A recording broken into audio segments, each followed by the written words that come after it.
Assalamualaikum warahmatullahi wabarakatuh. Waalaikumsalam Pak warahmatullahi Rizky, wabarakatuh. Ya, Pak Firly. saya lagi nemui di saat ini Pak Rizky sama-sama kita di sebuah tempat.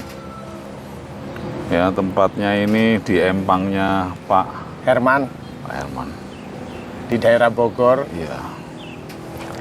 Dalam kesempatan ketemu sekarang ini sama Pak Rizky, alhamdulillah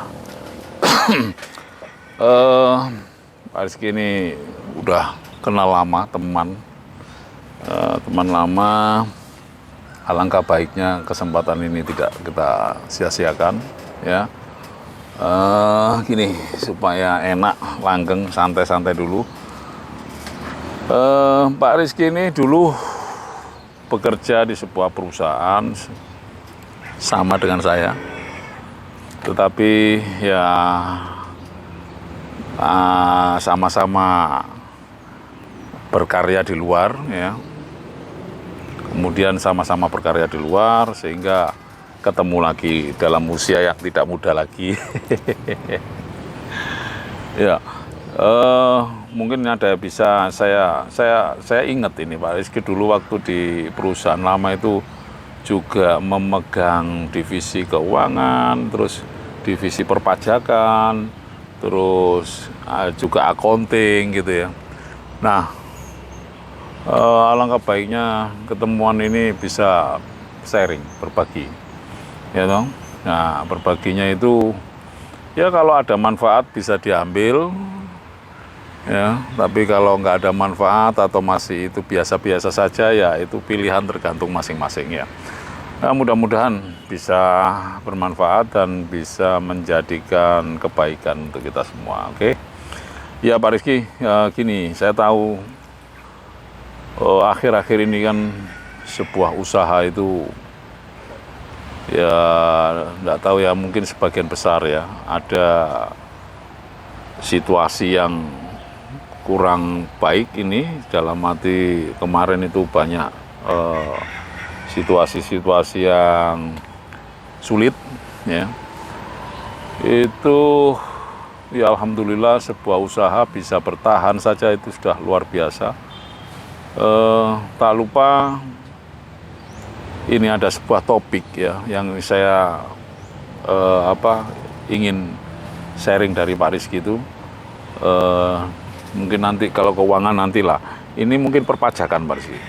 Nah, semua situasi sulit itu, pertanyaan saya, apakah banyak sebuah perusahaan itu dengan situasi sulit itu terkena imbas permasalahan pajak secara umum gitu. Ya. Oke Pak. Gimana Pak? Ya. Santai aja, santai, nggak usah Kalau tegang. pertanyaannya imbas, saya kira secara umum karena perpajakan itu sudah ada aturan perundangannya di negara kita, di Indonesia.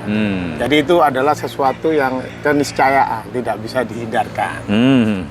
Di mana memang aturan-aturan itu kadang-kadang tidak selaras dengan bagaimana operasional dan kepentingan perusahaan. Loh, ketidakselarasannya di mana mau sebuah peraturan? Kan mestinya harus dijalankan gitu aja oleh perusahaan. Ya, dalam arti begini, kalau secara pajaknya itu tarif dan lain sebagainya, itu saya kira Indonesia ini masih termasuk yang rata-rata tidak lebih besar dari negara-negara yang mungkin sudah lebih matang ya. Perpajakannya misalnya Swiss atau negara-negara Singapura yang mungkin secara tarif untuk PPh-nya itu lebih besar dari kita. Namun kalau saya itu hanya ingin menyoroti bagaimana pajak itu bisa membantu pertumbuhan daripada ekonomi dalam hal mensejahterakan masyarakat. Ya. Tapi saya ngomong-ngomong izin merokok dulu. Oh ya, silakan Pak, silakan, monggo. Karena ini ruangan terbuka, ya, jadi di bawah rindangnya pohon-pohon. Oke, ya. Jadi kita termasuk beban usaha itu menjalankan sebuah peraturan perpajakan tadi itu kan masih terhitung kecil ya. Ya. Gitu. Nah, ini menarik. Mestinya ini bukan sebuah sebuah beban ya atau sebuah permasalahan. Tetapi pertanyaan kembali lagi, apakah secara umum ini merupakan sebuah kendala gitu di dalam sebuah usaha? Ya karena literasi perpajakan kita, baik jangankan di masyarakat umum, di perusahaan juga masih kurang. Dalam arti kadang kita berusaha itu tidak memperhitungkan perpajakan itu terutama secara cash flow. Di mana memang karena pemerintah membutuhkan arus kas yang rutin bulanan, mereka tentu saja menerapkan yang kita sebut itu uang muka atau pajak dibayar di muka. Contohnya kalau kita UMKM dengan tarifnya yang tahun ini terakhir, tahun kemarin. UMKM? Ya UMKM yang tarifnya 0,5%. Bukannya dibebaskan UMKM? Enggak, 0,5%. Oh gitu ya aturannya ya? Ya omset di bawah 4,8 miliar itu, di mana kita pembayarannya itu secara bulanan berdasarkan omset. Kemudian untuk PPN itu harus, kalau kita menerbitkan faktur di bulan ini itu harus dibayar tanggal 10 bulan berikutnya.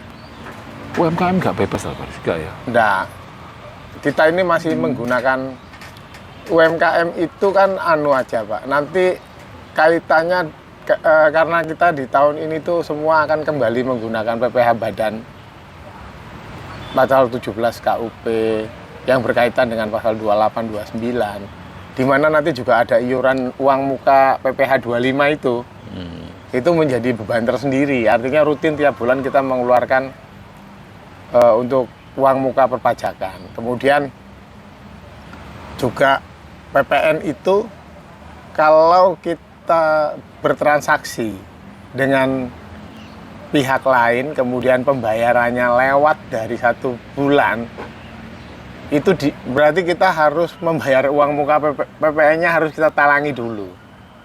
Sampai dengan dibayar oleh konsumen. Iya. Nah, dalam hal itu makanya seringkali, apalagi yang sifatnya proyek itu, kita cash flow-nya untuk perpajakan pada akhirnya kita membayar terlebih dahulu kepada pemerintah dalam hal ini. Nah, kalau saya hanya melihat begini, ini kan sedang ngetren nih, bahwa bulan April sudah akan mulai naik PPN dari 10% menjadi 11%. Yeah. Dan secara bertahap nanti akan naik ke 12%. Nah, itu di tengah situasi yang baru saja usaha ini mencoba pulih setelah pandemi, yang memang harus diakui bahwa pandemi itu mempengaruhi hampir seluruh sektor, kecuali sektor-sektor tertentu yang juga dipengaruhi oleh pasar dunia, di mana secara umum kondisi ekonomi itu pertumbuhannya tidak seperti yang direncanakan pemerintah. Oleh sebab itu PPN ini mungkin akan menyebabkan juga beratnya pertumbuhan ekonomi tercapai. Karena ini menjadi beban baru kepada para pengusaha. Dengan tambahan itu 1% yang akan mengakibatkan cash flow-nya lebih, modal kerjanya lebih besar lagi. Iya. Jadi secara umum tadi saya sudah bisa menyimpulkan bahwa ya ini ada hubungannya dengan cash flow sebuah perusahaan. Jadi ketidakhati-hatiannya, maka pos biaya untuk pajak yang seharusnya kan lewat saja nih, itu bisa ya menjadi tambahan modal kerja ya perusahaan tersebut. Biasanya dipakai ya, tapi hal ini tidak, kalau ini sudah terlanjur, kalau ini sudah terlanjur menjadikan sebuah beban. Tetapi seharusnya kita harus mendisiplinkan. Tetapi repot sebagai pengusaha itu kadang-kala gini Pak Rizky ya, itu ada sebuah transaksi penjualan. Di dalam kontrak penjualan itu atau PO-nya atau order penjualannya itu tertera misalkan pembayaran seminggu nih. Kenyataannya nggak seminggu karena situasi sulit ya molor.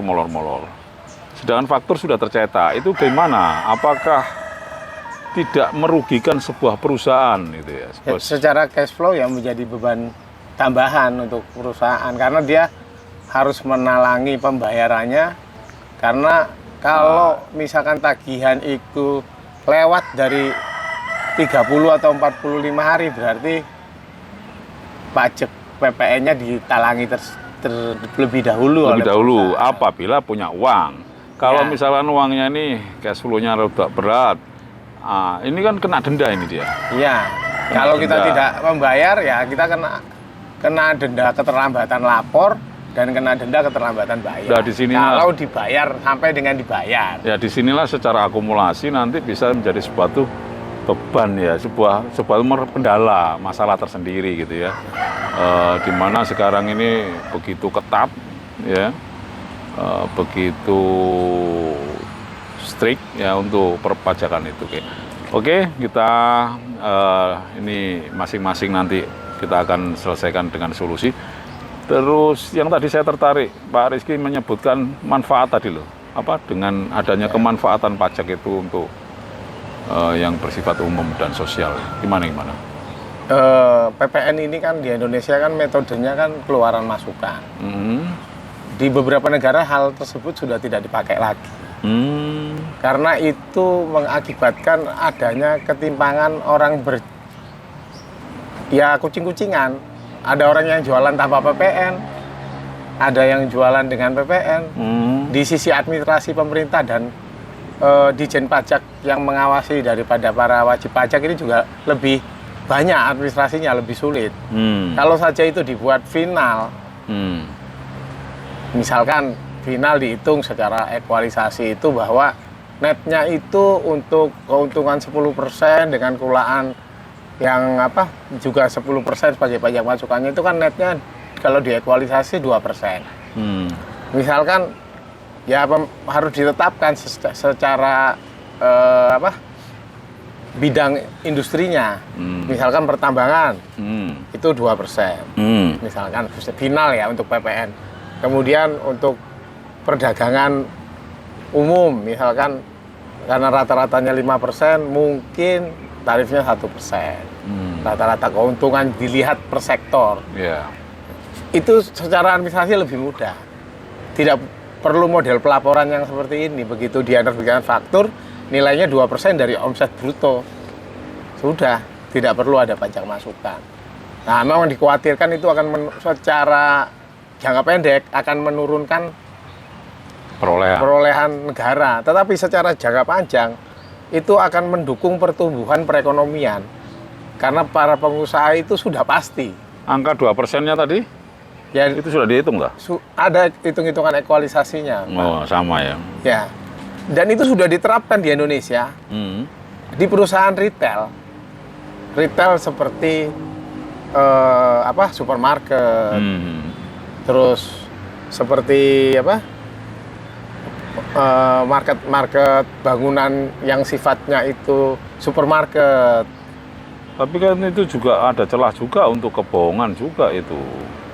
Kalau misalkan ini administrasinya tertib, saya kira lebih mudah mengawasinya secara omset loh ya, karena begini. Omset kan bisa karena dibuat. Kenapa di retail itu akhirnya diterapkan seperti itu? Hanya di retail saja, karena kan dia item barangnya begitu banyak. Ya. Coba sampean bayangkan itu bikin faktur maksudnya itu tumpukannya gitu ya. Kalau dibandingkan dengan kertas itu bisa banyak sekali, sehingga merumitkan administrasinya. Makanya diberi kemudahan. Kenapa itu tidak diterapkan untuk semua sektor? Untuk mempermudah para pengusaha itu berhitungnya, kalau dia nerapkan harga, PPN-nya tambah sekian, PPh-nya diperhitungkan nanti akhir tahun kan pendapatannya itu di setiap bulan Maret ditutup di tanggal 31 Desember sekian, sehingga mereka sudah bisa menetapkan harga jual yang lebih efisien, masuk akal. Ya, tapi kalau menurut aku loh ya, dalam kehati-hatiannya pemerintah kalau ada unsur pengurangan tadi itu maka mungkin tidak bisa secara frontal semuanya ya, itu parsial gitu ya. Tetapi yang paling penting ya, kalau menurut aku itu belum terkena kesejahteraan tadi. Loh. Nah, iso itu kesejahteraan itu seperti aku pernah di Batam ya. Di Batam itu nggak ono PPN. Ya karena itu ini bukan nggak ada PP di Batam itu kan dianggap sebagai ditetapkan sebagai daerah otorita khusus. Oh. Kenapa dia tidak ada PPN? Bukan begitu. Kalau dia dijual di dalam negeri timbul PPN-nya. Kalau dia hanya masuk sebagai bahan bea untuk bahan produksi pabrik kemudian barangnya diekspor lagi, ya itu yang tidak kena PPN sebetulnya. Tapi kalau barang masuk impor sebenarnya kena PPN. Makanya nggak boleh kan keluar dari Batam. Kan Batam itu kan dianggap sebagai suatu area yang dalam istilahnya itu bebas pajak. Dan sebenarnya nggak cuma di Batam, beberapa pabrik di Jawa Timur juga area pabriknya itu bisa seperti itu. Asal dan biasanya yang ngecek itu orang bea cukai. Bahwa tidak boleh ada. Kalau dia beli kulaan kulit nih buat produksi sepatu, kulitnya impor dari luar negeri dan sepatunya itu akan diekspor. Artinya kan dia tidak akan dijual di daerah administrasi Indonesia. Sehingga dia tidak diperkenakan pajak, baik bea masuk, pajak segala macam asal barangnya kembali diekspor. Jadi ya memang administrasinya itu memang agak-agak rumit. Sekarang aja kan semua yang berkaitan dengan perpajakan, pertama perusahaan itu atau pribadi itu harus punya koneksi internet. Karena semuanya online. Bagaimana perusahaan yang masih baru berdiri tidak punya koneksi internet misalkan, tidak punya modal untuk mengadakan peralatannya segala macam, kan berarti tidak bisa diadministrasikan. Dibandingkan dulu yang masih manual misalkan. Peluang itu kan sekarang aplikasi pajak makin berkembang, pengawasannya makin tapi akibatnya juga biaya untuk pengelolaan administrasi negara ini juga makin besar, baik dari segi peralatan, segi biaya digitalnya, biaya penyimpanannya. Oh ya, jadi ada nggak ya di sebuah negara itu membebaskan rakyatnya dari pajak? Ada. Transaksi Arab Saudi. semua. Hah? Arab Saudi. Wow. Arab Saudi itu tidak ada pajak. Kepada masyarakatnya itu pajak pribadi itu tidak ada. Ya kalau perusahaan ya sifatnya ada, kan hanya ditetapkan sekitar 2,5% seperti orang bersedekah itu. Waduh. Di Arab Saudi. Karena dia sumber penerimaan negara terbesarnya dari minyak. Maju ya itu ya. Tapi ada negara yang pajaknya besar tapi rakyatnya tidak keberatan. Misalkan Swiss. Ini contoh aja, Swiss itu Belanda gitu ya. Maksudnya gini, pajak orang pribadi kita kalau gajian itu sebagian besar gaji kita itu buat bayar pajak langsung dipotong oleh perusahaannya. Kita hanya nerima sebagian kecil. Tapi kan kembali lagi. Ya, cuman dia naik angkutan umum nggak bayar, masuk rumah sakit gratis. Kelahiran segala macam tidak ada biaya. Sepeda di pojok-pojok kota itu digunakan umum asal dia mengembalikan ke tempatnya disediakan sama pemerintah. Artinya fasilitas itu kembali ke kita. Yang perasaan sejahtera itu, bahkan ada cerita ekspatriat dari Swiss misalkan kerja di Indonesia. Kemudian terjadi perubahan valuta asing. Dari rupiah per dolar yang tadinya 5.000 naik misalkan sampai 15.000 sekarang ini. Otomatis kan secara kurs kalau dia nerima gajinya Indonesia kan lebih kecil. Tapi kalau dia gajinya dolar, dia dinego untuk supaya ada keseimbangan, mungkin dianggap perusahaan Indonesia, dia pasti menolak. Karena gajinya itu sudah terhitung di negaranya, dipotong. Karena lebih baik dia kembali ke negaranya. Dalam hal kita kehilangan pekerjaan, dikasih santunan sosial tiap bulan yang cukup untuk hidup. Masya Allah. Ya, sekolah sampai perguruan tinggi gratis. Dikasih makan siang semua anak sekolahnya yang bergizi. Wow. Nah itu kan tujuannya kesejahteraannya seperti itu. Kalau di Indonesia ini kan masih begini. Kita berangkat ke masjid. bawa sepeda motor hilang, tidak akan kehilangan harapan untuk tetap datang ke masjid. Karena ada harapan bahwa keimanan kita membawa kita ke dalam surga, misalkan seperti itu. Tapi kalau pajak, kalau aku bayar pajak terus aku dikenakan banyak, aku tidak rela. Dapat apa aku ini? Fasilitasnya seperti ini. Fasilitasnya masih umum ya. Masih semuanya seakan-akan Untuk menjadi negara. bayar. Misalkan jalan tol ini. Kalau pemerintah mau bangun jalan tol ini dari pajak, ya mestinya nggak usah bayar. Tugasnya pemerintah itu membangun infrastruktur dari ujung ke ujung di Sumatera, di Papua itu supaya rakyatnya bisa. Tapi bayar ya. Ya karena pada akhirnya dijadikan bisnis. Supaya ada keuntungan. Supaya ada keuntungan dengan alasan untuk pemeliharaan. Kalau saja infrastruktur kita dari dulu baik, dari Pulau Jawa ini dari ujung ke ujung, baik selatan, tengah maupun kan nggak perlu jalan tol. Wah, ini melebar nanti. Kalau dibicarakan banyak ini unsur-unsur yang harus terlibat ya. Tetapi kita nggak mengarah ke situ. Oke, itu sebuah penjelasan yang notabene pajak ini ya plus minus ya. Jadi ada yang mau bayar besar, tetapi nanti kejelasan kembali kepada masing-masing yang bayar tadi itu terasa sekali, dan itu sebuah jaminan, itu orang akan ikhlas ya.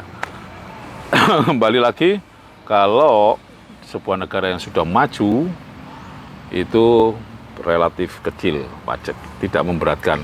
Kemungkinan kalau begini terjadi, bisa juga kalau kita transaksi tidak ada pajak gitu, atau kecil, maka kita akan bisa bersaing lebih ketat gitu ya. Karena faktor 10%, 12% itu dari omset besar banget gitu ya. Nah, bagaimana kita bersaing? Nah, mungkin kalau dari ekspor import itu nanti ada perhitungan kurs ya. Kalau ekspor sebenarnya kan pemerintah sudah membeli fasilitas. Sudah diberi fasilitas. Ya, tapi itu secara ini, tetapi masyarakat ini kan harga pokok penjualan atau harga pokok pembelian dari ya kita kalau beli barang di supermarket itu besar, itu gitu semuanya ya. sudah ada PPN-nya, unsurnya di situ sudah ada. Itu mau tanpa kita sadari beli sabun misalkan. Jadi dalam harga sabun itu kita sudah bayar PPN-nya. Iya, tanpa kita sadar. Jadi di Indonesia pada akhirnya itu kalau model PPN itu kan kena semua, nggak miskin, nggak kaya. Jadi konsep bagaimana negara menaungi daripada rakyatnya itu belum mengena. Jadi Indonesia pada intinya pengelolaan perpajakan ini belum mengarah kepada kesejahteraan rakyat seperti yang diamanahkan Undang-Undang Dasar 45. Ya, mestinya ya. Secara logika, apabila semuanya ini hampir taat kepada pajak, atau mungkin ada perolehan pajak dievaluasi secara rasio dengan kesejahteraan, itu mestinya nampak gitu ya. Supaya apa? Supaya ke depan ini ya tidak ada tidak ada ini gali lubang tutup lubang terus. Jadi ada sebuah ukuran sehingga nilai kesejahteraan tadi bisa tercapai. Itu yang mungkin bisa kita sharing. Namun kalau ini tidak bisa tercapai karena sangat besar bebannya, ya mohon dong jangan menambah beban lagi. Kalau saya boleh berpikir seperti itu. Untuk apa?